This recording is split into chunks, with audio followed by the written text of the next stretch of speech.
by Amos Manlangit. Amazing educator and first time ko marinig to self-discovery education specialist. Thank you. Can you describe that? Yeah. Most people are probably not, or at least I'm not familiar with it. Yeah, hi Gio, and hi to the followers of Creative Pickings. Yes. Yeah, first I'd like to thank you guys for this opportunity, for appreciating what I do. Basically, I see myself really as an artist and as an educator, but basically I've seen the transformative power of art, as an artist, as a way of, as how art helps people try to discover and learn something about themselves, which I believe is a very timely and relevant kind of activity, and as a source of enlightenment in this very complicated world, and too many choices, so many distractions. And I believe that through art somehow we'll be able to help people try to discover and rediscover more about themselves, which is why I'm seeing, as an artist, I'm seeing the creative process as a companion for people to get to go into this area. So that is where I started using as an educator now to help people do art in order for them to go into a sensing of who they are and what they can do and their visions and their motivations there. Gusto ko yung sinabi niyo, art as a companion. Wow. Quotable quotes. So, how are you able to practice that? Like when you have, I guess, workshops or when you teach, ano yung mga activities na ginagawa niyo as an example? Well, madami akong mga activities, siguro based on my training in the fine arts, where I graduated from the UP Fine Arts, and my exposure of working with people from diverse backgrounds, different sectors such as the disability sector, people with ADHD and autism, people who are gifted. Nakita ko na ang dami-daming pwedeng na paraan na magamit ang art, such as mandala making, crafts, sculpture, painting, in order for them to increase their expressive and communicative skills. So that's one of the main things that I do is what I call mandala plate painting, wherein wherein you get to generate symbols out of your life and then turn it into a mandala diagram. And paint in it on a plate that is specially fabricated for that. So that's one of the things. And then I also teach painting on canvas for creation, for artistic expression, for techniques development, for talent development. Galing. Yeah, so those are some of the things that I do. What do you think about art and its ability to change people? Because I'm sure you've seen that, a lot of people criticize art minsan kasi hindi mo siya na ma-measure when it comes to financial success. Yes. Diba, That's right. Yun yung parang stigma ng mundo. Pero bilang art teacher you're sort of going with the movement. What are your thoughts on that? Actually, interestingly, Gio, I grew up in a kind of environment wherein we were discouraged to do art, to choose art as a profession or as a most people college course, because sabi nga nila there's no money there, that was when in the late 90s when I was selecting my course for college, but I also want to share with you that my mom and my dad were very instrumental to my career now, is because they actually gave me that freedom and empowerment to choose, and they told me themselves that and someday art and creativity will take its place in the world, and it will have an important place, significant role in the world. So we really look what I felt about that is that it was really not about the money, but about the fulfillment, which was the basis for selecting a career in the course in the fine arts, to which my parents supported me.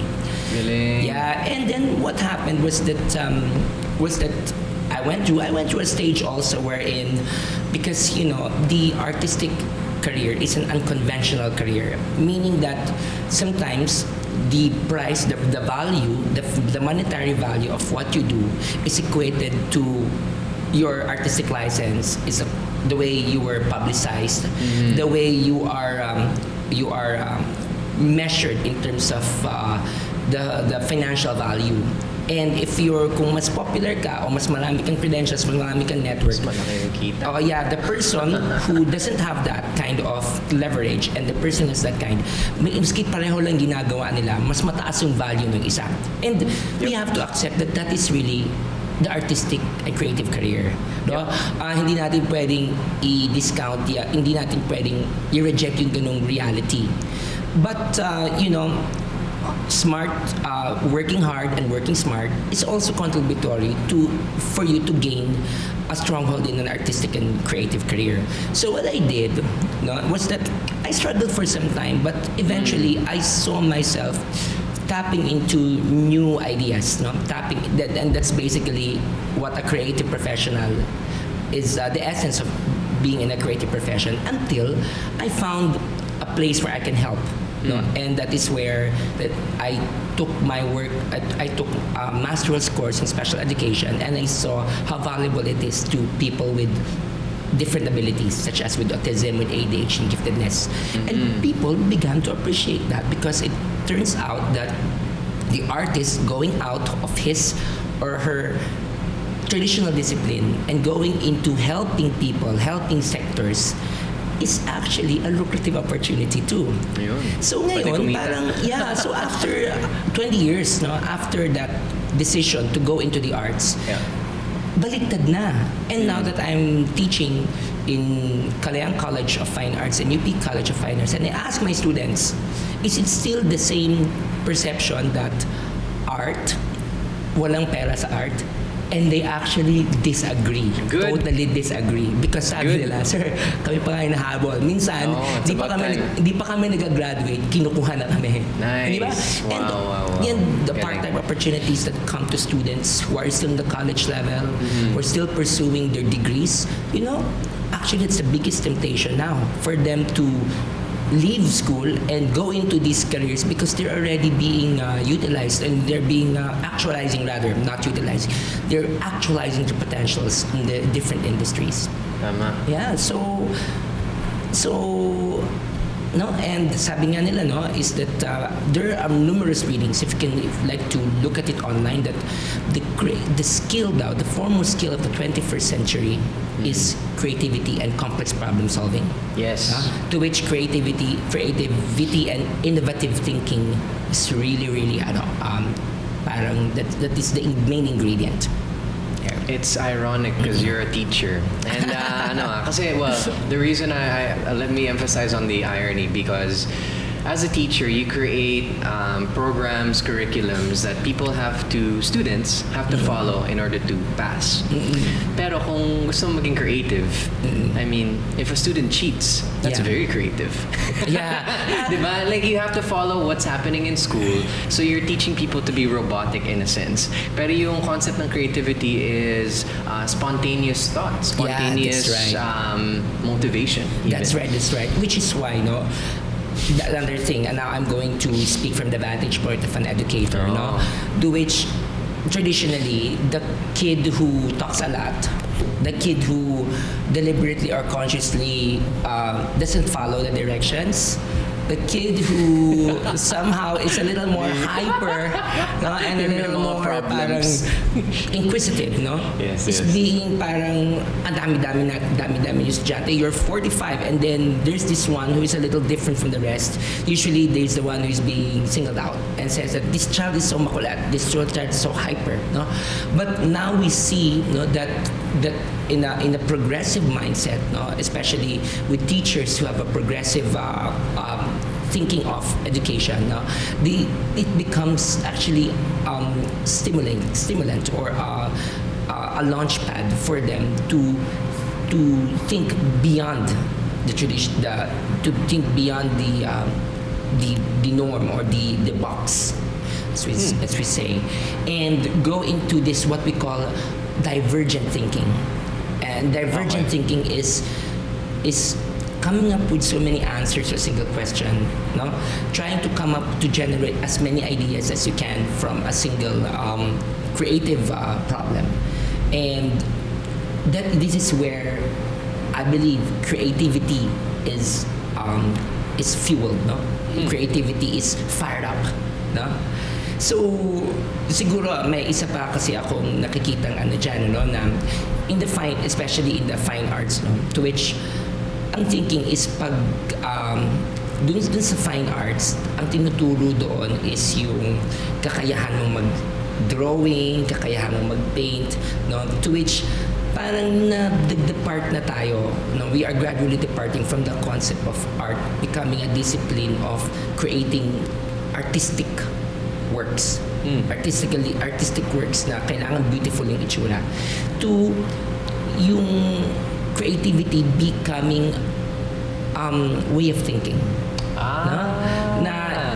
creative thinking, to which hindi naka-equate yung galing mo sa yung results hindi kasing importante. Yes, sa yung process. Yes, no? Hindi kasi hindi synonymous yung disiplina ng paggawa ng magandang produkto doon sa kakayahan mong mag-generate ng ideas, no?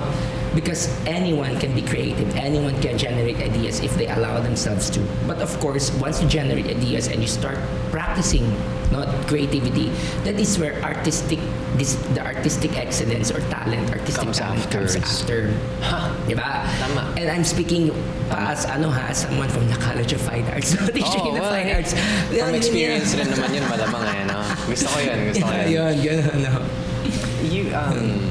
Yeah, actually that's very true. Ako, as a musician, I would say that's perfect. But it was sparked from inspiration. As a kid, parang hinahanap mo kung sino ka, where you belong. Yes. No? And I just happen to have been blessed maybe with enough genetic ability to do music. Yeah, that's right. Na pumasok siyang mas natural. But I like what you said about growing creativity or developing your creativity. Yeah. Kasi ang daming tao iniisip na, talented dyan, ano lang siya, he or she is just born with it. But you're saying that you can actually develop a creative way of thinking. And siguro in relation to what you said about the sense of self and sense of self-discovery, there is a very, very strong relationship with being creative to finding yourself or discovering yourself. You know why? It's because when you get to be creative, no, and you get to be divergent in thinking, you start trying to be yung mas malikot yung isip mo, no? And that is where you go into creative experimentation. You try things which you don't really feel or perceive na kaya ko bang gawin to or not. And actually, in those kinds of creative risks, that's where you get to discover what your strengths are and where you are not so good at, that you want to still develop, and how you think, how you behave, and everything. And in that simple way, you can already gain a sense of stronger self, concept and sense of self, no? Which is why creativity, no, the creative process, the act of doing art and self-discovery are pretty much parang in line, in line, no? They're pretty much aligned, no? Especially may certain sequence pa siya, di ba? Magkasama nga siya, especially for young kids who are trying to figure it out and be accepted in the world. Yeah. So they have to force themselves to be creative. Nakakalungkot lang dun sa mga iba na hindi nahanap because they're just afraid to jump or their environment. Yeah, that's right.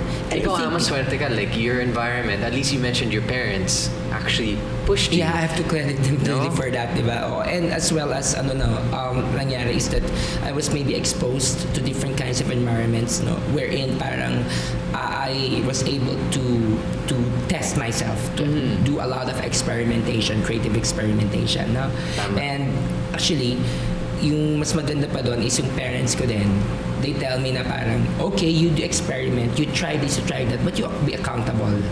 So, giving me also a sense of accountability for my decisions, In for my what creative sense? decisions. For example, when I decided to go to the fine arts, they told me that, okay, we're going to allow you and support you in your fine arts career, in your career as an artist, but of course, you have to look for your sustenance. You have to Pay for it yourself. work it independently. Though they paid naman for me until my Ah, thesis, okay. pero after that, Kailangan they, mabuhay ka, no? yeah, oo. Tama, tama. Actually, ganun na. So it's really a, how it should be. a combination of factors, Oo. right? Yun. Galing. So, yun, basically, On a personal level, how did you, because you said you went to school and then eventually got into education. Kamusta naman yung buhay mo in between? Because I'm sure you were in the process of self-discovery as well Okay, while you're yeah. in school. Kasi you could have been a painter, you could Yeah, have that's been right. so many things. How did you end up where you ended up? yeah. You know, I took a lot of jobs, no, during my first 10 Ano years, mga, no? maraming odd jobs? Iba, Para mamuhay. grabe. Odd jobs naman. Siguro naging medical transcriber din ako nung uso pa yun, ano? And then I was telling myself before na kung bumaba at a certain amount yung aking savings, ganito, talagang mag-apply na ako sa call center. Parang gano'n yung iniisip ko kasi, Para mabuhay diba? na. To survive, no? But, you know, siguro yung self-determination ko din, no, na to use my artistic, my creative self, no, for my career was the one that parang helped me a lot because every time na bumababa na yung aking sweldo, ano nangyayari, biglang yung money ko, yung savings ko, biglang may dumadating, no? Na opportunity. So parang hindi ako nagkaroon na ng opportunity to apply for a call center kasi nag-ano na eh, di ba? Umikot eh, na gano'n. Yes. But you know, parang siguro having different jobs in my young professional life, no, was really involved two things. No? First is survival, and second is because I wanted to know what my world was, no, what my world is, and that is because allows me to master, no, my environment and see how I can contribute or how can actualize myself through that environment. So some of the jobs I took, I became a writer because I love writing, I love journaling, no? Creative pa rin. Yeah, oo. Maski I became a travel writer, no, for a certain magazine that is based in the US. Cool. I became a teacher, a special education teacher. I became I was helping out in terms of stage productions, no? And then I was also into what is one of the weirdest things that I even went into tourism for a certain time, no? As a tour guide or?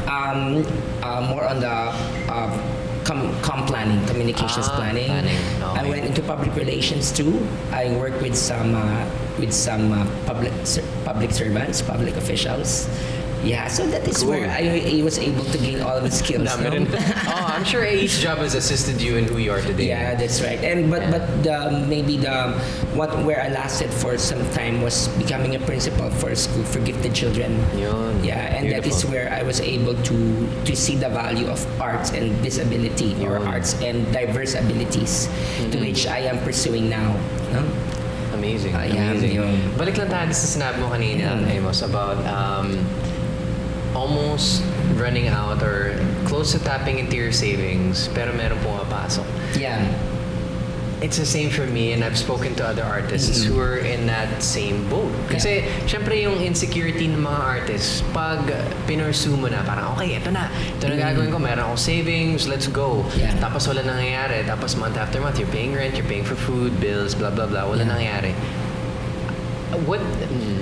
Iniisip mo ba na I'm never going to run out of money? Like, what was the mindset? What were you doing constantly? Kasi ang dali ka lamunin ng idea na I'm gonna give up. That's right. No, siguro, ultimately, no, I will arrive to this. No, it really boils down to intrinsic motivation and grit.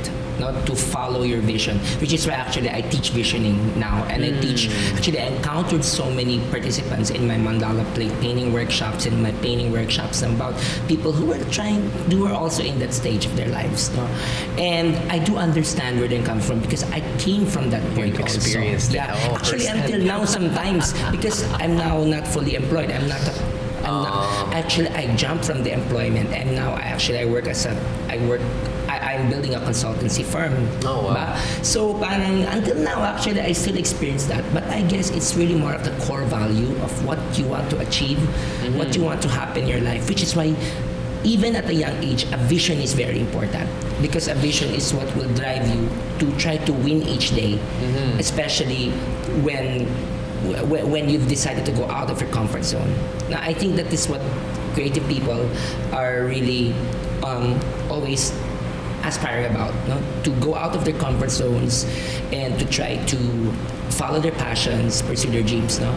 But of course, there is that area of survival. There is that area of sustainability, to which is, of course, you cannot shut that out. See, so that is where. Even if you're at a state wherein you're still finding yourself, you're struggling financially, or you're trying to make ends meet, you do not lose that vision. You do not lose that vision of what you wanted to be and what you still want to become. And that was my driving force. Wow. Yeah, Galing. I went to some times wherein I have to do jobs that I didn't like. That I said was part of the creative process, no, of becoming the artist that who I want to become. Oh. Yeah. So instead of just trying to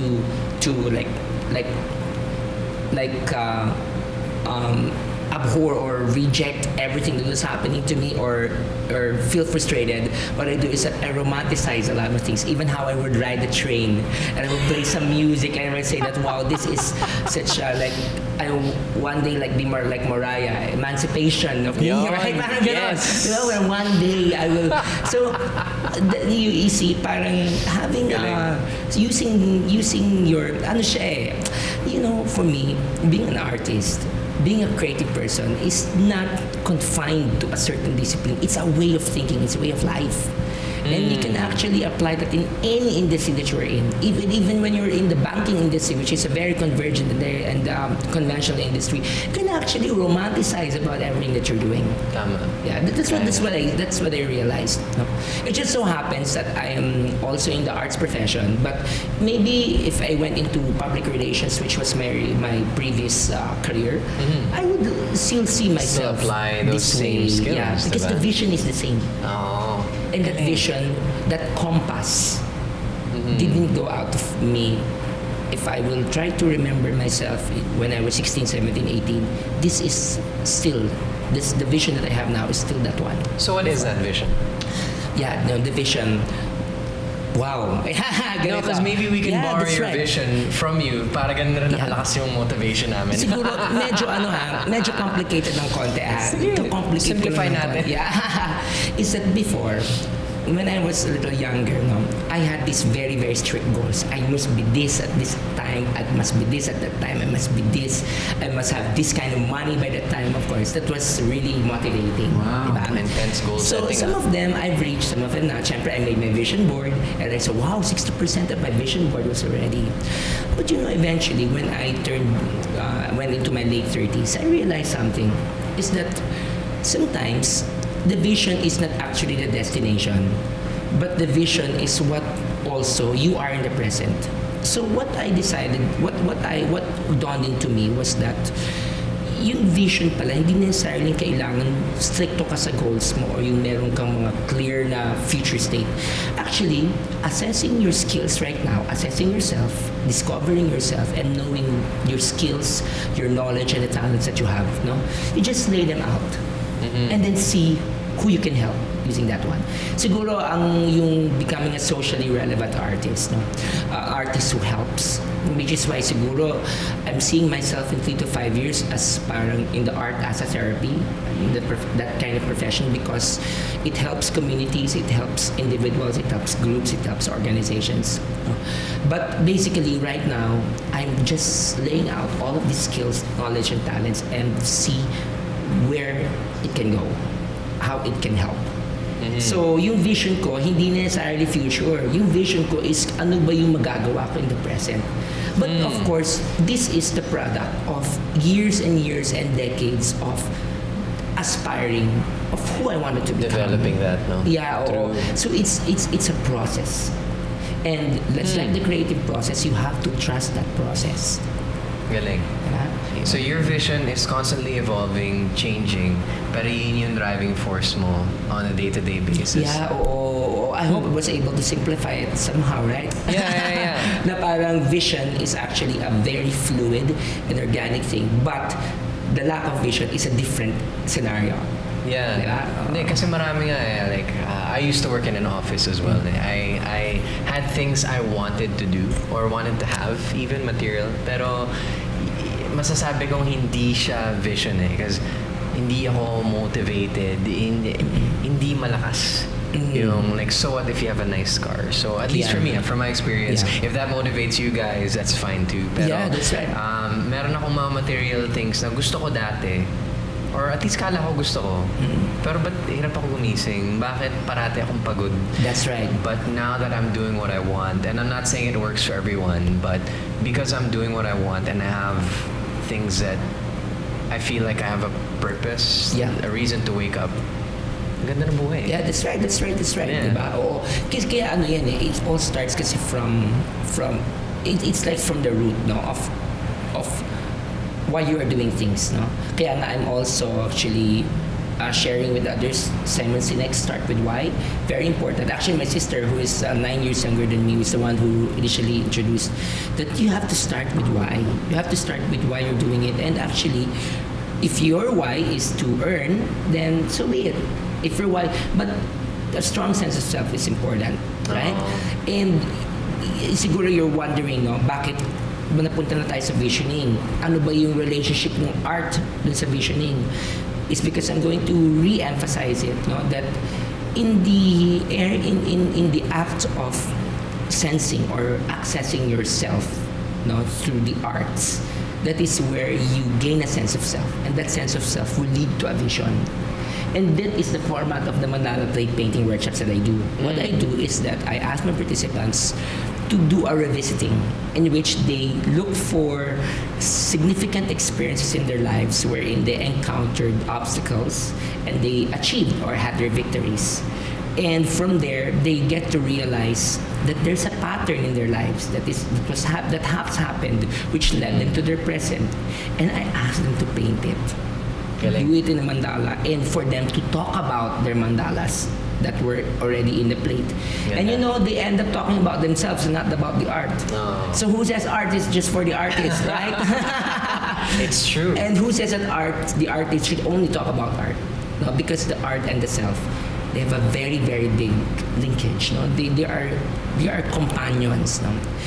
And it's sad that that because we're prioritizing going abroad, working abroad, no, that what are the kinds of jobs that are needed abroad, no? So we go into the sciences, we go to the math, we say art is secondary, art is not too important because. So what happens is that people, no, because of the lack of creativity on arts and expression and humanistic expressions in their lives, no, this vision or this sense of self kind of blurs, no? Kaya the arts should always be there in preschool, in elementary, in high school, in adult life. It should be a companion, that's what we are saying, right? Amen. Gusto ko yun. Amos, last question for you. Having done this for many years, ano nakita mong changes or results in people that, let's say, have taken your mandala workshop or even some of the students that you've helped teach art and incorporate creative thinking into their life? What have you seen? Yeah. But first, we art kasi parang iba-iba yung ano niyan, iba-iba yung impact niyan. Not everyone na naggawa ka ng art, na manage mo yung stress mo and everything, and then nagkaroon ka na ng paradigm shift. Yes! No, may iba ganon. May iba ganon. May iba na may mga parang pivotal moments, and their pivotal moments nakagawa sila ng naka-engage sila isang art process, tapos it helped them realize something and it really changed them for good. Madaming mga ganun ako nakikita ng scenarios, pero as I mentioned, that art and creative process is a process of building. No, you build, on your creative process. Nakita ko is that those who have familiarized themselves with the art production, with the art making, to which they freely express themselves, no, after some time, they feel more creatively confident. They now disclose a little of themselves, no, to the art and to the others, to the people who they share their art with. And that is actually very, very strong platform, no, for them to grow, to, let's say, change, or and transform themselves, no. Transformation can be radical, transformation can be gradual, but the important thing is that there is progress. Something's happening. You evolve, no, and that is where you work alongside the expressive outlets of arts, of visual arts. I'm not just speaking about visual arts, music, dance, movement. I actually do dance now. I teach dance now because Wow. I'm now trying to look into the other mediums, no, in order to Yeah. give a multimodal experience to my participants. Galing. So, itong mga humanistic expressions na to, no, are your instruments, no? They are your outlets, no, for you to take note or document how you evolve. Diba? At ang nakakatuwa pa nga is kapag nina-document, nakikita mo sa mga videos, nakikita mo mga paintings mo, nakita mo, ay, ganyan ako noon, no? And it's a very healthy form of revisiting of your past. And as we said, when you have a very, very strong parang knowledge of your past, your patterns of your thinking, your feeling, no, that gives you a strong sense of self, a stronger sense of self. Diba? So it's always going back, no, to the idea of arts and humanistic expressions, self, and vision. These three things. Yun. You summed it up perfectly. Amos, thank you so much. Thank you so much Yeah. also. I appreciate this. No? This is super amazing, guys. Yeah. Please follow Amos Manlangit. Please take his mandala workshops, and if you do not have a companion, let art be your companion. That's right.